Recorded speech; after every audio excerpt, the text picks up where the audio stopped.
Everybody, welcome to today's tactical tip. What I want to talk about today and what I thought would be a great thing to go over, especially after what happened in Manchester in the bombing outside the Ariana Grande concert. And you know our position on this, and we just are so passionate about awakening the protector within every individual and giving them the skill sets to protect against violence. And today I want to talk about a tourniquet. This is something that we encourage people to carry with them. You know, it fits, it tucks nice and neat into your pocket, in your car, you have them at home.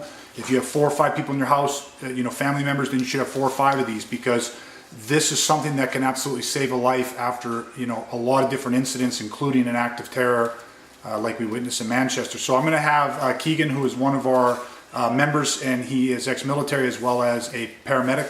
And I'm gonna have him show you and take you through some simple steps. It's really a universal concept, but how to properly put on a tourniquet. So this is an extremely important life-saving tool. They're super cheap, and I just wanted to share this with you guys. And we're also going to talk about how you get kids involved in this type of training. So I hope you enjoy this, and just stay tuned. I'll get Keegan to walk you through the proper application of a tourniquet.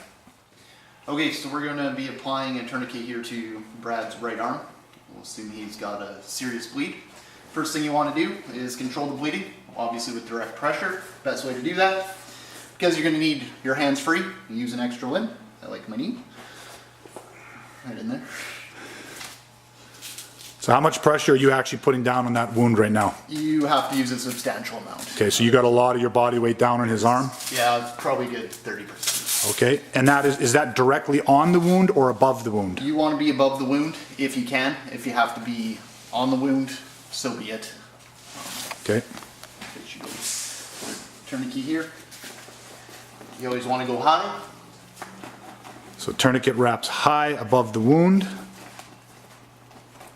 As close to the body as you can.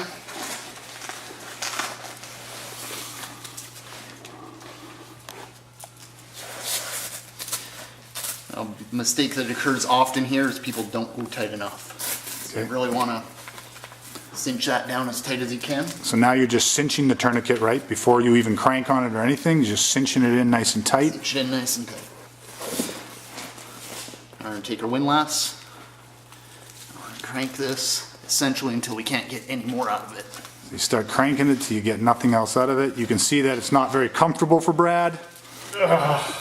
One more should do it.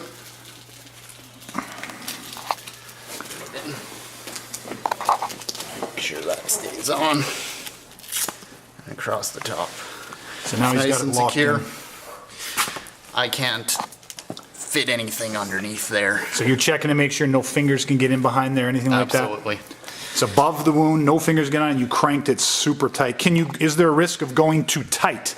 There is not. You want to control the bleed, so you have to go with a lot of pressure. Especially if you do it on a leg, there's a lot of tissue there. Okay. So you have to go tight. Go tight. Go Perfect. high, go tight. Okay, now I've also heard too, is there any worry about how long that tourniquet stays on that arm or that leg or that limb? There's been studies done. You can go up to 8 hours with the tourniquet on before you'll have any neurocompromise. Perfect. So you have a big window, so we shouldn't be worrying about that in most circumstances. No. You'll receive medical attention well within the 8 hours. And again, just to make sure we're going real simple in this, the whole purpose of the tourniquet is to do what? It's to control the bleed, limit blood loss. Blood loss, right? Because is there different stages of blood loss, hemorrhages? Yep, there's 4 stages of hemorrhage. Obviously 1 being the least serious, 4 being the most.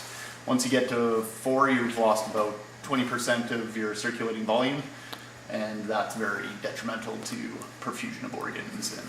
Gotcha. So number 1 thing in any most trauma situations is to what? Manage the bleed, stop the bleed. And this increases our odds of survival dramatically, correct? Absolutely. Absolutely. Awesome. All right, you guys, there it is. We'll let Brad's arm out of that since he doesn't have a current injury. But there you go, everybody. We wanted to just take a quick second and show you guys how to properly apply a tourniquet. I hope this helps. In any type of trauma situations, the most important thing is to manage that blood loss and get people to medical aid. So thank you so much, Keegan. And again, hope everybody, until next time, stay safe. Down. Okay, pull now. Now pull. Pull down. Pull down. There we go. Now I feel it. Now hook it tight so it stays tight. Good. Okay, now step 2. All right, you're gonna twist. Crank away, kiddo. Let's see how much you can get. 1, 2. Oh yeah, that's feeling good. Crank it. Can you get, Oh, Yeah. now Dad's feeling it. can you get one more, Naya? Oh, you turkey, that's it. There it is. There we go. Now you gotta hook that where? Gotta hook that in there. Oh, Crank. Crank it. Stop the bleeding, kid. You can do it. Tilt it up.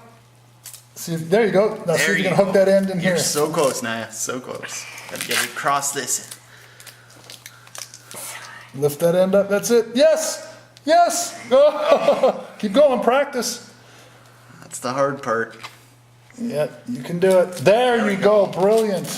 There we go. Make sure it's tucked in. There you are. And wrapped it so that it couldn't pop out. Great job. See how she did. Oh yeah. There's no way getting anything under No, there. it sure feels tight. All right, perfect. So listen again, guys. Let's take a look. Make sure Oh yeah, you're good. no blood coming through. I've got no pulse. The No arm pulse. is officially dead. Right? Bart saved my life. Do this with your kids. It's fun for them to crank that on your arm. Don't. But it teaches them one thing, that in a crisis, they can help. They know where the medical equipment is. Remember, with tourniquets, if you don't bring it to the fight, it doesn't get to the fight. So make sure we've got the right equipment, everybody.